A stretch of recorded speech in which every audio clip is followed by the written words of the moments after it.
E aí, gente, voltamos. Agora a gente vai falar sobre o capítulo 20 de Geografia, que fala sobre o Oriente Médio. A gente continua no continente asiático, como vocês podem perceber. Nós já falamos sobre a regionalização do continente, e aí vocês aprenderam sobre o Oriente Médio um pouquinho. Eu falei que eu ia falar melhor depois sobre ele. A gente já falou sobre as características físicas, né, e naturais da Ásia. A gente já falou sobre as características sociais e econômicas.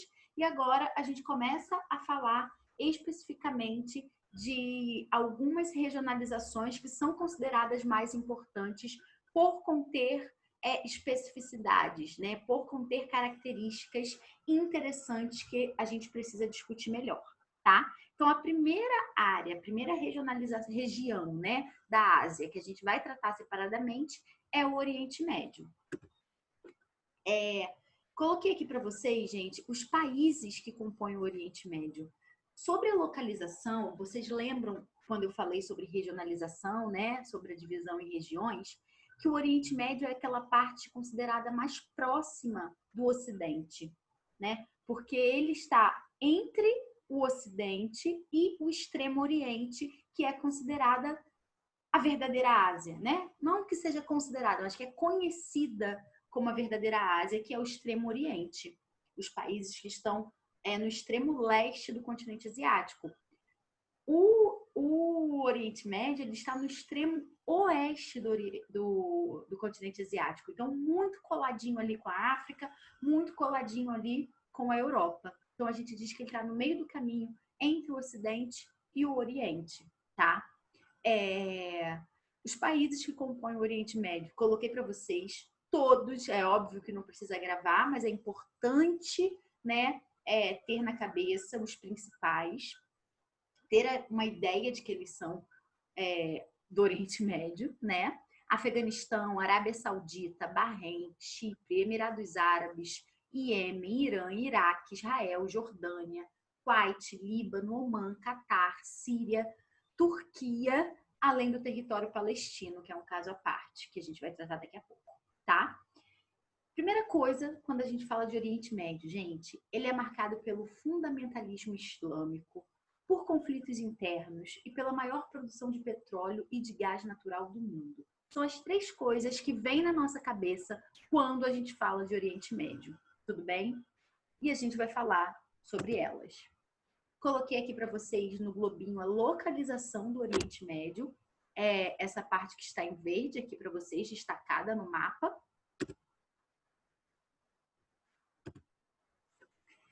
E aí, ainda sobre localização, eu coloquei aqui atenção. Deixa eu botar minha foto para cá. Gente, esse aqui é o mapa mais ampliado, né, da região do Oriente Médio. Aqui a gente consegue ver direitinho os países que compõem essa região. A Turquia, o Irã, Arábia Saudita, Iêmen, Catar, Emirados Árabes, Omã, Kuwait, tá? Mas, o que eu queria falar sobre isso, né? Por que do atenção? Algumas áreas hoje em dia do norte da África também são incluídas dentro da regionalização de Oriente Médio, mesmo fazendo parte de outro continente. Porque Oriente Médio é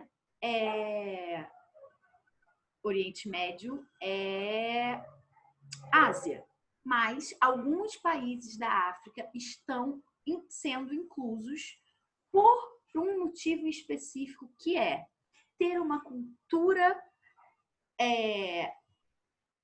semelhante, né, à dos países do Oriente Médio, ter a religião semelhante à dos países do Oriente Médio. Então, Turquia, Argélia, Marrocos, Líbia e Sudão, países do norte da África, são considerados países do Oriente Médio, tá?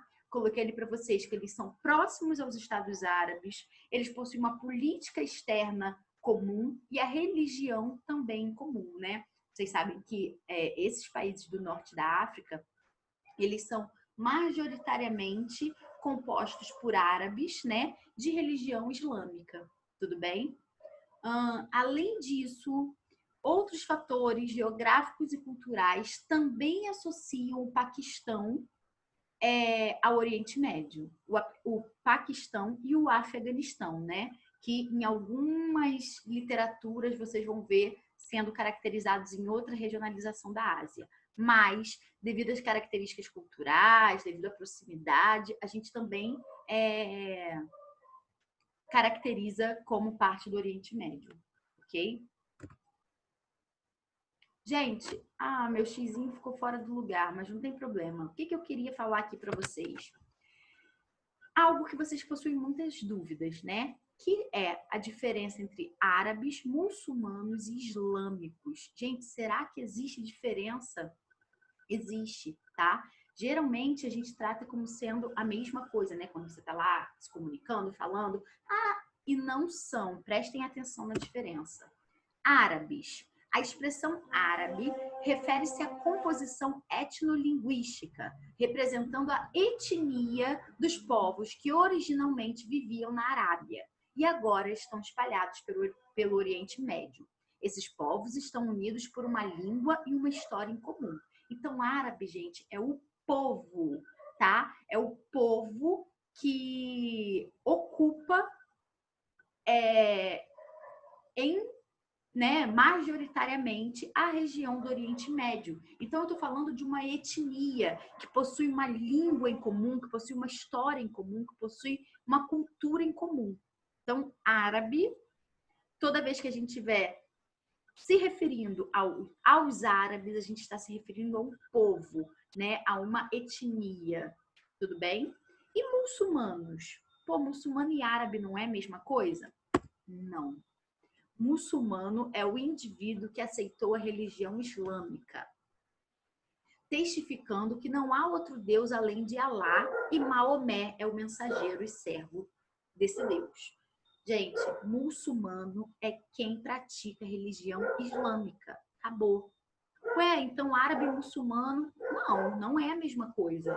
Porque nem todo árabe pratica a religião islâmica, tá? Então, nem todo árabe é muçulmano. Tudo bem? Islâmicos. Islamismo ou Islã é uma doutrina, é uma religião baseada pelos ensinamentos do Alcorão, né? Que é o livro sagrado, onde Alá é considerado, né, o Deus. E Maomé, o mensageiro, como a gente já tinha visto. Então, olha só, árabe é o povo, é a etnia. Nem todo árabe é muçulmano, nem todo árabe é islâmico, tá? Muçulmano é quem aceitou a religião islâmica. E islamismo é uma religião. Então, quando a gente fala, no Oriente Médio só tem islâmico. Então, estou dizendo que todo mundo pratica o islamismo? Não, tá? Então, prestem atenção quando vocês forem utilizar essas três palavras. Continuando. Fundamentalismo religioso, né? Lá no início do slide, a gente falou que era uma das principais características do Oriente Médio, uma das principais coisas que a gente lembra quando fala de Oriente Médio. Fundamentalismo islâmico. Coloquei para vocês o conceito de fundamentalismo. Olha só, gente. Movimento radical e autoritário que busca impor ideologias, religiões, modos de vida, geralmente através do uso de violência. Geralmente, não significa sempre. É muito comum as pessoas relacionarem os grupos terroristas a fundamentalismo religioso. Gente, geralmente eles utilizam de violência e de atos terroristas, tá? Mas não significa que todo fundamentalista vai utilizar de violência. O fundamentalismo, ele representa, né, aquela galera, aquele grupo que segue a religião muito à risca, né? Segue a religião e acha que que a sua religião é uma verdade absoluta e todo o resto tem que ser combatido. Mas existem aqueles que não utilizam a violência ou o preconceito para que isso aconteça, tá? Coloquei ali no segundo ponto, ó. Os fundamentalistas são os mais conservadores e literais seguidores de uma religião. Existem várias correntes fundamentalistas, entre os adeptos do judaísmo, do cristianismo, do islamismo. Outra coisa, toda vez que a gente fala de fundamentalismo, a galera só associa o fundamentalismo islâmico. Então, só tem grupos que levam a religião de forma radical dentro do islamismo? Não. Dentro de qualquer religião, gente. Dentro do judaísmo, dentro do cristianismo, seja católico ou protestante, sempre tem grupos fundamentalistas, tá? Aí, olha só. O islamismo, presente de forma maciça no Oriente Médio e no norte da África, foi fundado pelo profeta Maomé. A gente já tinha falado sobre isso, né? E o islamismo, gente, é a principal religião do Oriente Médio, sim. Né? Como eu disse ali, ele está presente de forma maciça. Entretanto, não é a única religião, tá? O judaísmo e o cristianismo também possuem as suas origens no Oriente Médio e, por isso, grande parte do povo dessa região também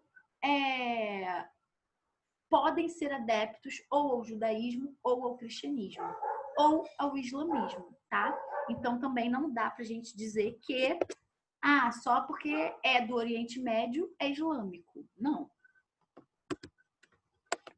Eu coloquei aqui para vocês um quadrinho sobre os grupos religiosos islâmicos. A gente divide esses grupos em dois tipos, né? Então, da galera que pratica o islamismo, a gente divide em duas, né? Em duas partes. Uma a gente chama de sunitas e a outra de xiitas. Os sunitas estão em maior quantidade, 90% dos islâmicos são sunitas.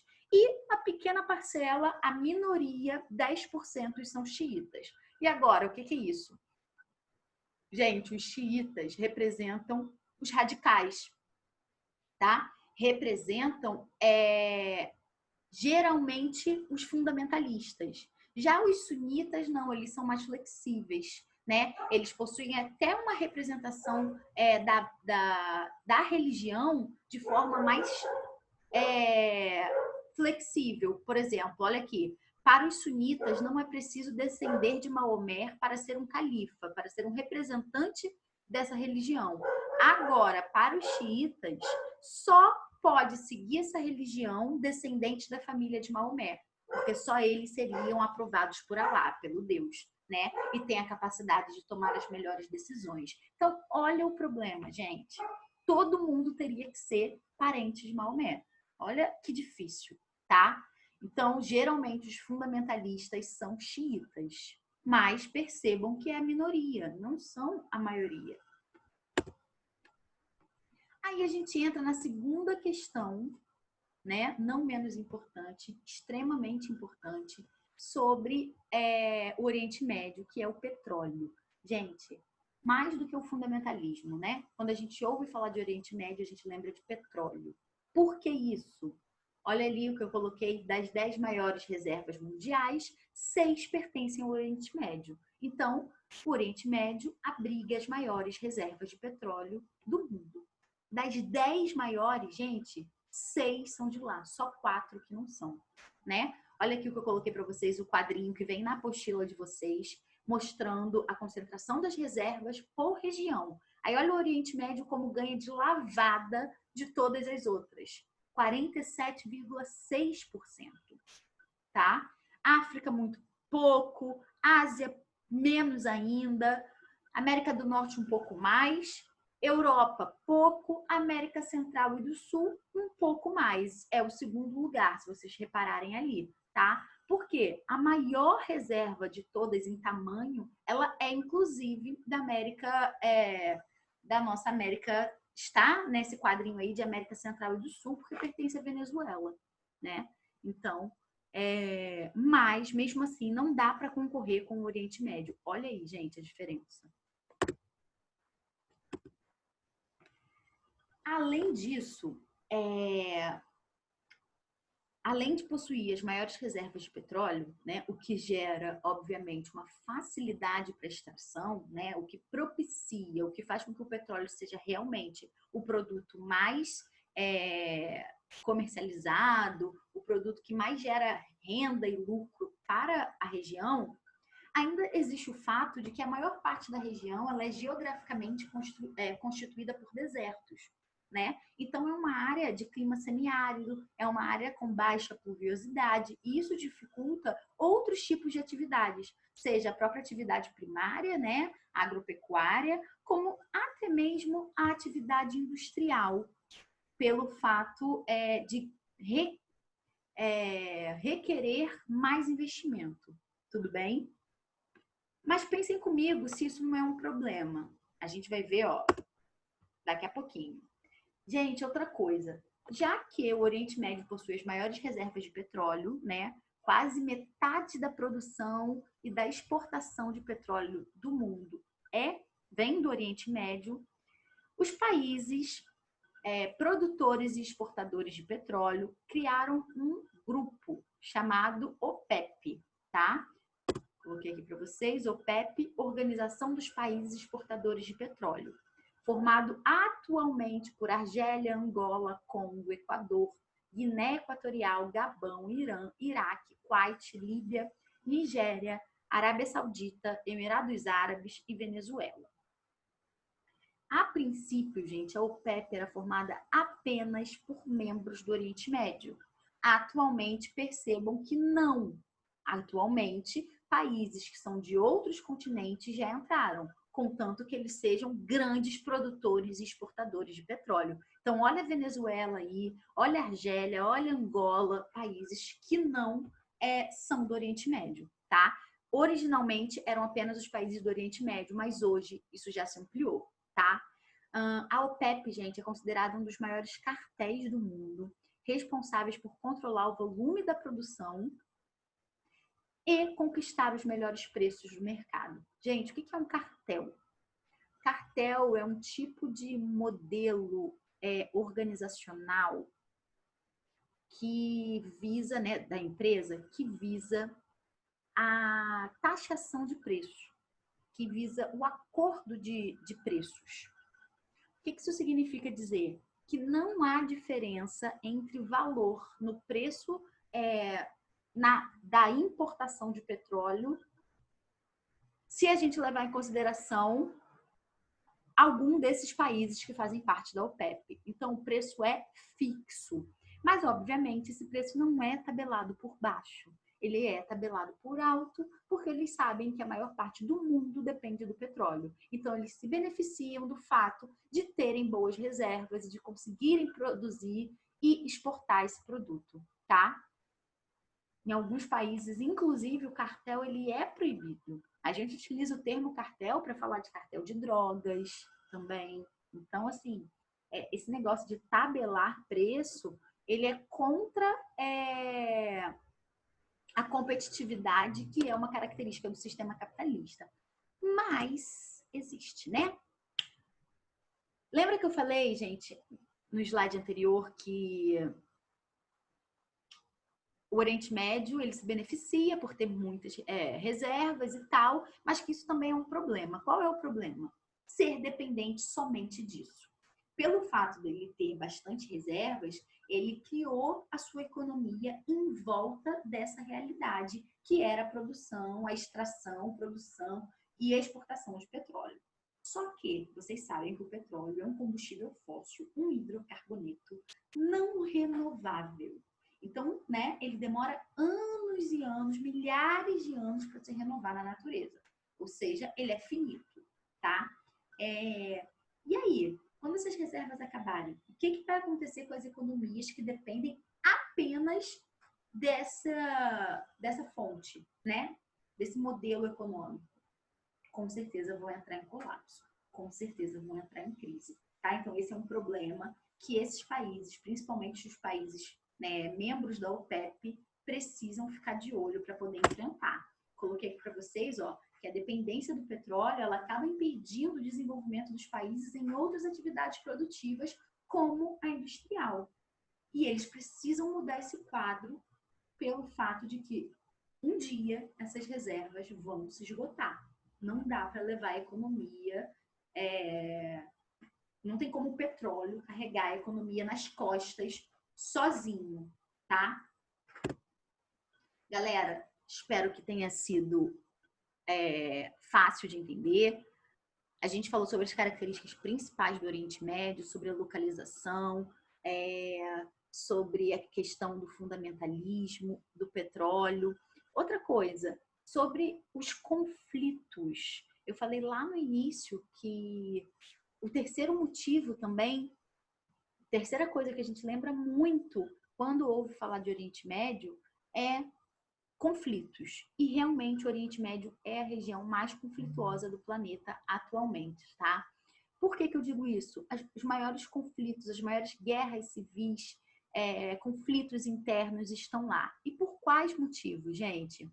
Ah, pelo domínio de áreas de reserva de petróleo, por questões territoriais, por questões religiosas, já que a gente viu que são 3 religiões, né, tentando conviver ali, e é uma área de fundamentalismo, tá? Então, são questões políticas, sociais, econômicas, territoriais, tá? Que fazem do Oriente Médio uma área de muitos conflitos atualmente. Tudo bem? Obrigada, beijo e até a próxima.